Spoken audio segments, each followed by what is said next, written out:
FSTA, the premier information database for the sciences of food and health, for efficient, effective searching and results you can trust. Using basic search is very straightforward.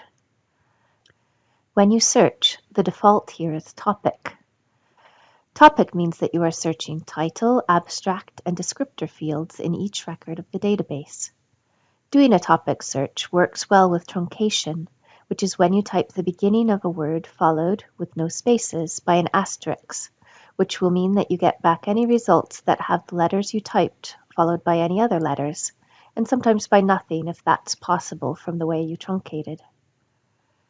So, if we are searching for information about toxins in the coffee brewing process, we could start our search with typing TOXI asterisk.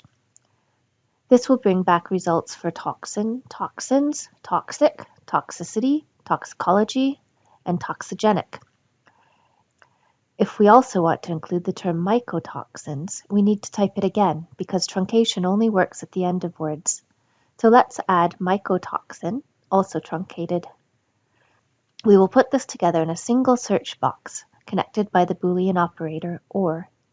This indicates that we want to have results that have a variation of toxin or a variation of mycotoxin, and that if records have both, that's also fine.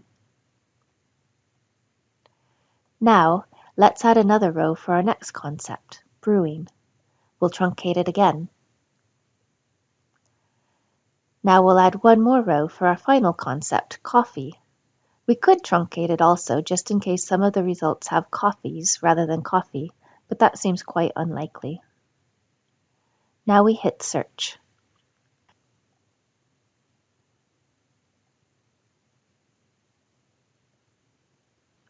If we open up our records, we can see where our terms are appearing.